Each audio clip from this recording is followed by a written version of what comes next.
There is a French thinker who spent his entire career studying one question: why do communities, again and again, choose one person to destroy? And why is that person, more often than not, one of the good ones? His name was René Girard, and by the end of this video, you will understand a mechanism so old, it built entire religions on top of it, and so quiet, you have probably lived through it, without ever naming it. There is one specific moment in his theory, a single discovery about how peace gets restored inside a group, that changes how you see every betrayal you have ever survived. We will get to it. But first, the wound has to be recognized before the mechanism can be named. Picture the moment.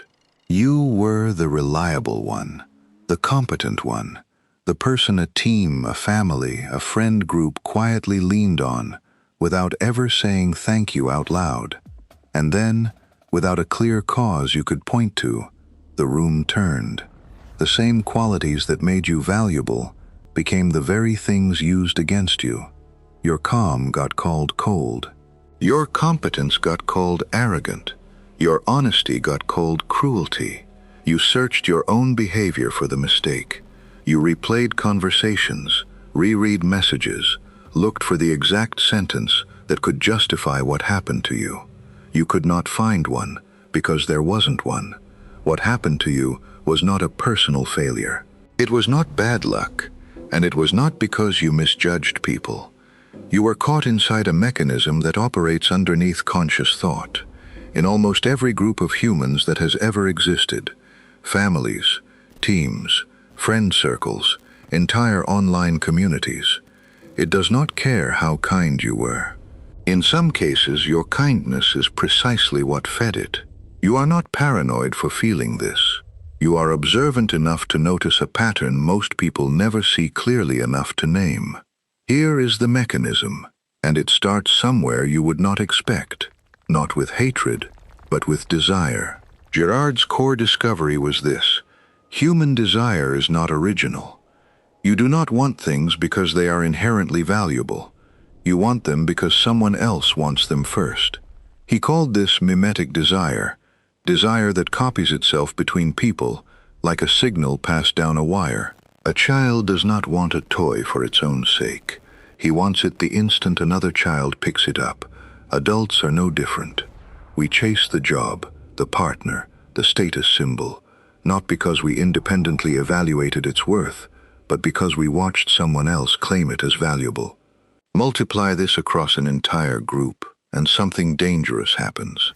Everyone starts wanting the same things, modeling their desire on the same people. And desire that is shared inevitably becomes desire that collides. This looks like simple rivalry. Two people wanting the same job, the same attention, the same approval. But there is one thing rivalry alone cannot explain. Why does the group's anger, once it builds, always land on a single person? Why not stay diffuse, spread evenly across everyone who is technically responsible? Girard found the answer buried in the oldest myths, rituals, and legal systems on Earth, and it is far more calculated than random anger. Girard was not a psychologist by training. He was a literary scholar who spent years reading myths, tragedies, and religious texts from cultures that had never spoken to one another, and he kept finding the exact same story. A community under pressure, a single figure blamed for the crisis, a collective act of violence or exile against that figure, and immediately afterward, peace. He called this the Scapegoat Mechanism, and unlike the term's modern, watered-down meaning, Girard's version was structural, not accidental. When mimetic rivalry saturates a group and tension has no clear resolution, the group unconsciously searches for a target, someone visible enough to absorb the blame, different enough to be plausible, and isolated enough that punishing them carries no cost. Sometimes this person is the weakest member. But Girard noticed something the modern retelling of scapegoating almost always leaves out. Just as often, the target is the strongest, the most self-sufficient, the most quietly admirable person in the group. Their excellence does not protect them, it makes them visible, and visibility, inside a mimetic crisis, is the single most dangerous trait a person can have. The accusations against them do not need to be accurate. Girard was blunt about this. The crowd does not select a scapegoat because the evidence is convincing. The crowd selects a scapegoat because they need someone to be guilty, and the feeling of unity that follows the accusation is what convinces everyone the accusation must be true. Watch an office turn on its most capable employee, or a friend group quietly exile the one person who kept telling the truth, and you will see the same choreography every single time. First the vague unease, then the search for a story that explains it, then the relief once a name gets attached to the story. Nobody in the room experiences this as cruelty while it is happening. They experience it as clarity, as finally understanding what was wrong all along. That feeling of sudden clarity is, itself, the mechanism completing its work. Girard gives us the mechanism, and naming it already feels like a kind of relief. You finally have language for something you lived through. But here is the part almost no one who quotes Girard casually online ever mentions. The relief the group feels afterward is not a side effect. It is the entire point of the ritual. And once you see what that relief is actually built on, you cannot unsee it in your own life. After the scapegoat is expelled, fired, excluded, quietly frozen out of the group chat, written out of the story, something happens to everyone left behind. The tension dissolves. Conversations that had turned brittle become warm again. People report, almost universally, a feeling of renewed closeness, as if the group had been cleansed of something toxic.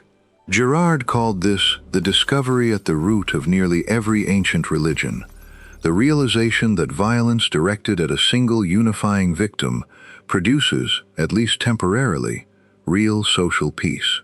This is the illusion the group is protecting, whether they know it or not. The belief that the peace they feel proves they were right to expel you. It does not. It only proves the mechanism worked exactly as it has worked since before written history.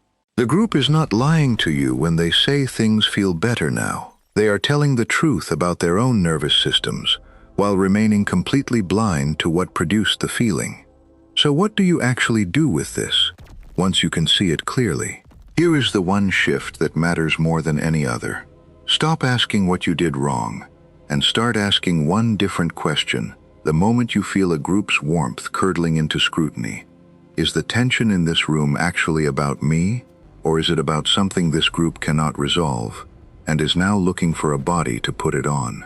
That single question breaks the spell.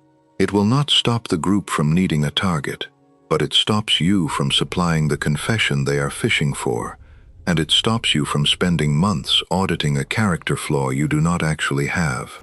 The strongest move available to you is not louder self-defense. It is calm, undefended clarity about what is actually happening in the room, because a scapegoat mechanism depends on the target internalizing the accusation. The moment you decline to do that, the ritual loses its victim. So here is what I want you to sit with. Think about the last time a room turned on you faster than the facts could justify, and ask yourself honestly in the comments, was it ever really about what they said you did? Naming this mechanism will not make groups stop needing scapegoats. Humans have run this ritual since before we had language for it, and we will likely keep running it long after this video is forgotten. But you now know something most people in that room will never know about themselves. You can watch the pressure build, recognize the exact moment a group starts hunting for a target, and simply decline the role. That is not a small thing. That is the difference between being consumed by a mechanism and being the one person in the room who finally sees it working.